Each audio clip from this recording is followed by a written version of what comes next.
કુંભ રાશિના મિત્રો, મંથન ભેંડ યુટ્યુબ ચેનલમાં આપનું સ્વાગત છે। તો કુંભ રાશિના મિત્રો, ધ્યાનથી સાંભળો। જે કોઈ સમયનું મૂલ્ય સમજે છે તે જોશે કે સમય તેના મૂલ્યને લાખો ગણો વધારી દે છે। તેથી તમારે ક્યારેય સમયને અવગણવો જોઈએ નહીં। જે લોકો સાવચેતીપૂર્વક પગલાં લે છે તેમના સમયને સમજીને, ગ્રહો અને તારાઓની બદલાતી ગતિવિધિઓ, બદલાતા વાતાવરણ અને આસપાસના વાતાવરણને સમજીને તેઓ નિઃશંકપણે પ્રગતિના માર્ગ પર આગળ વધશે।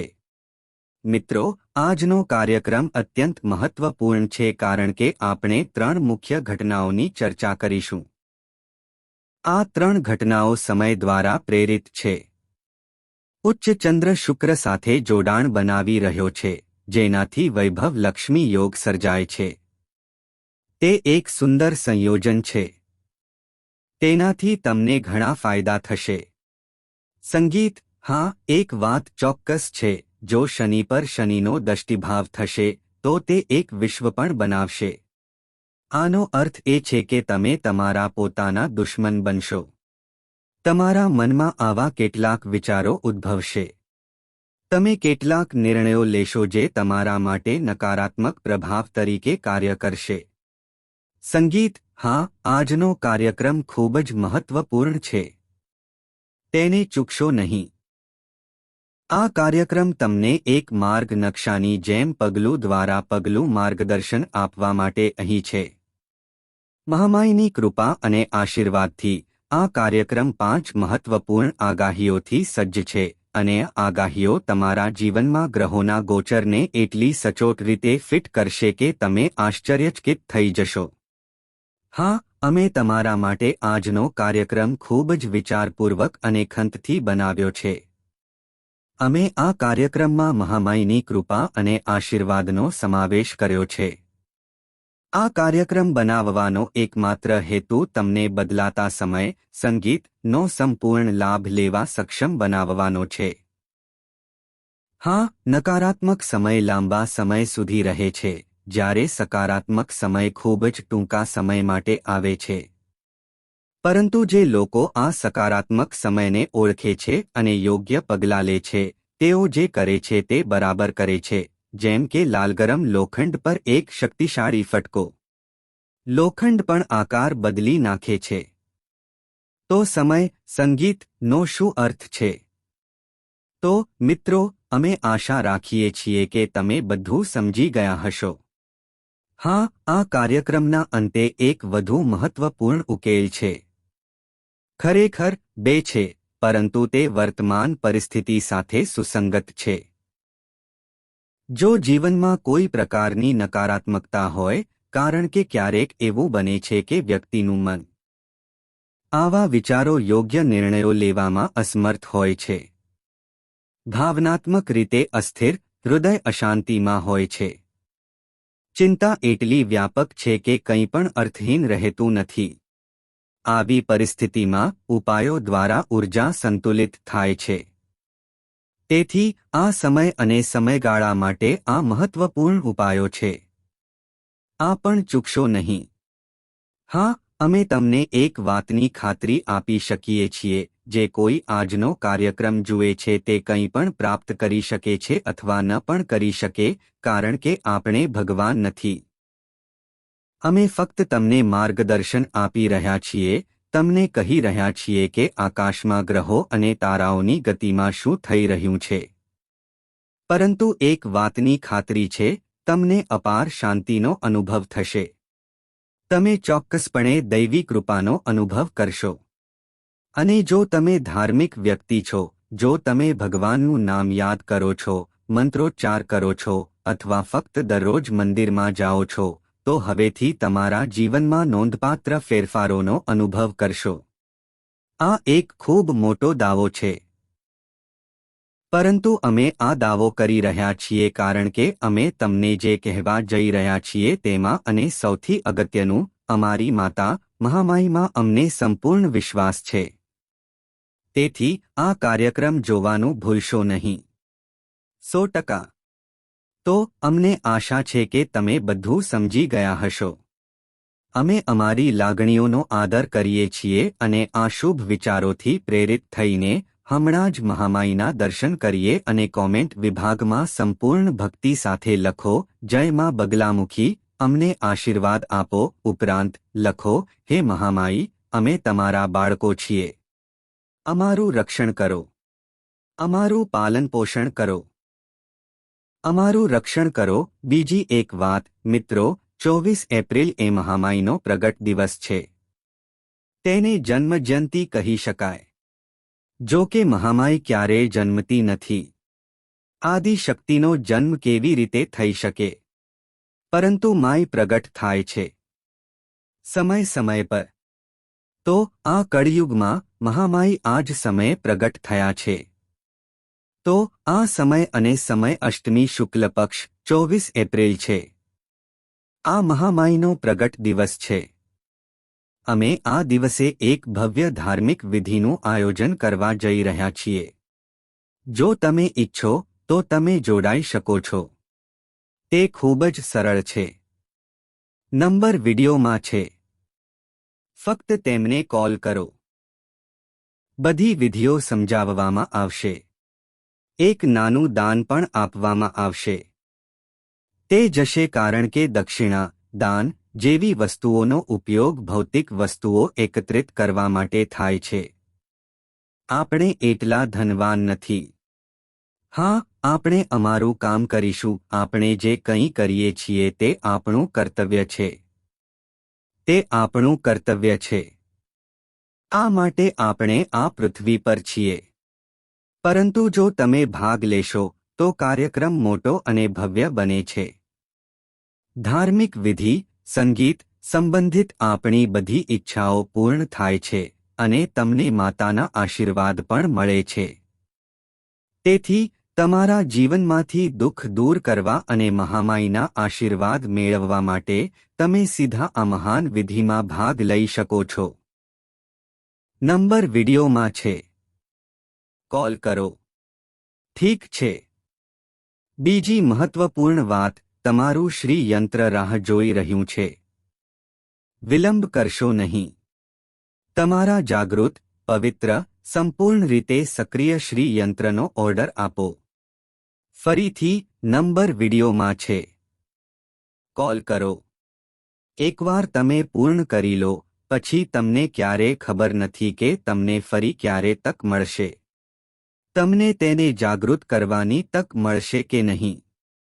કારણ કે આપણે આપણા જીવનમાં જે કંઈ પણ કાર્ય કરીએ છીએ લોકોના કલ્યાણ માટે, જનતા માટે, તે મહામાઈની પ્રેરણાથી થાય છે.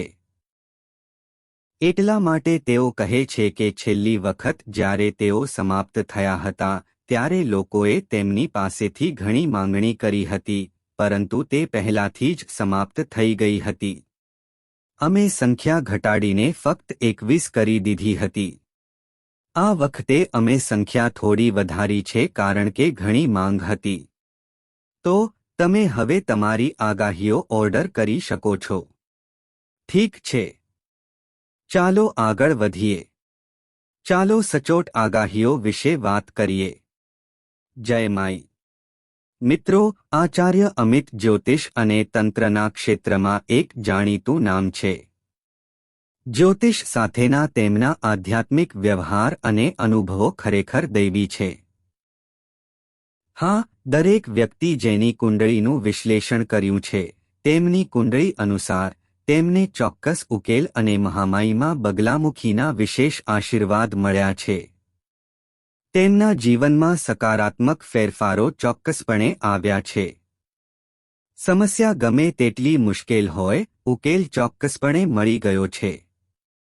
હવે જો તમે પણ તમારા જીવનમાં કોઈ મોટી સમસ્યા જેમ કે વધતા દેવા સાથે સંઘર્ષ કરી રહ્યા છો તો કામ અને વ્યવસાય બંધ થઈ ગયો છે, સંબંધોમાં તણાવ મર્યાદાઓ વટાવી ગયો છે અને તમારું આખું જીવન નકારાત્મકતાથી ભરેલું છે, તો આ યોગ્ય સમય છે કે કોઈ મહાન ગુરુ પાસેથી માર્ગદર્શન મેળવો, તમારા જીવનમાં અંધકારનો અંત લાવો અને દૈવી પ્રકાશ તરફ આગળ વધો.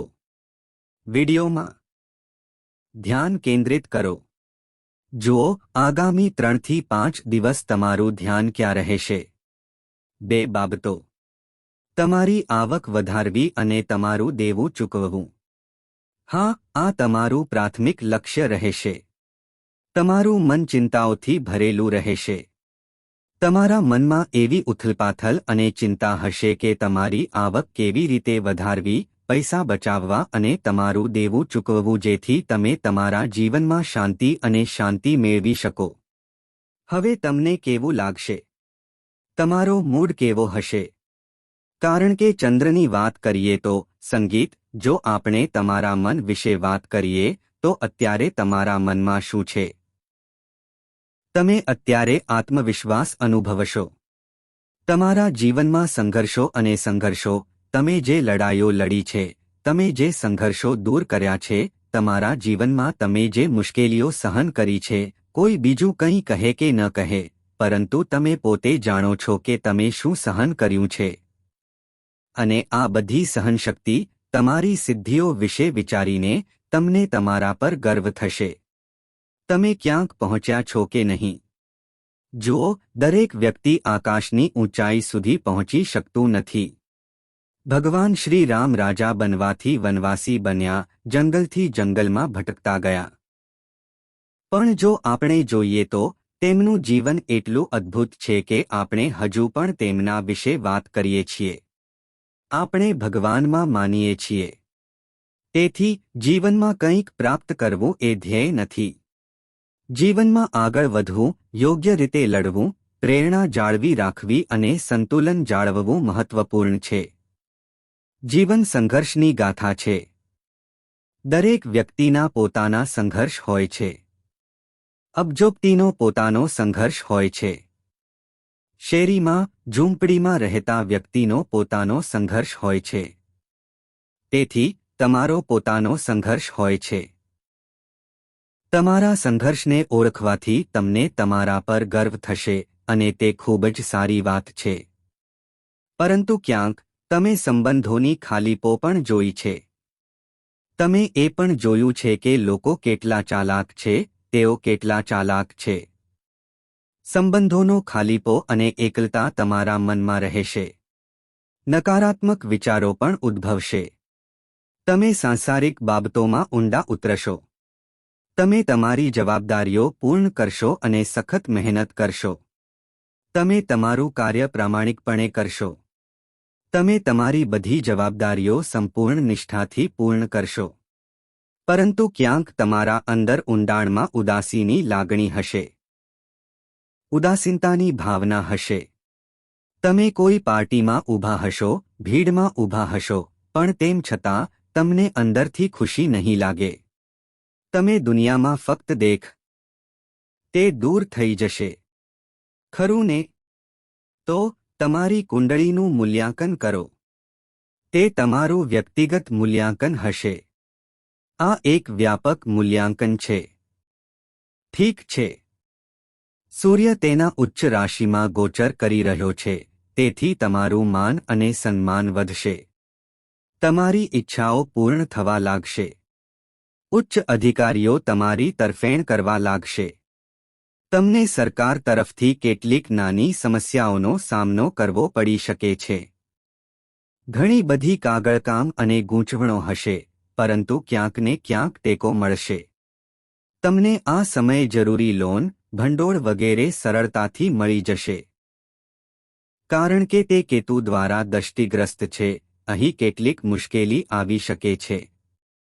તમને અચાનક કોઈ ખરાબ સમાચાર સાંભળી શકાય છે. આનો અર્થ એ છે કે કોઈ ચાલુ પ્રોજેક્ટમાં અવરોધ આવી શકે છે. સરકાર તરફથી સૂચના આવી શકે છે. કોઈ પ્રકારની અવરોધ આવી શકે છે જે અચાનક તમને તણાવ અને મુશ્કેલીનું કારણ બનશે. તેથી તમારે થોડા સતર્ક રહેવાની જરૂર છે. વ્યવસાયિક સ્થિતિ સારી રહેશે. જો કે, જો તમારા વ્યવસાયમાં મશીનરીનો ઉપયોગ કરવામાં આવે છે, તો મશીનો વારંવાર તૂટી જશે. ઘણું નુકસાન થશે અને તમારા શ્રમથી તમને ઘણી મુશ્કેલી થશે.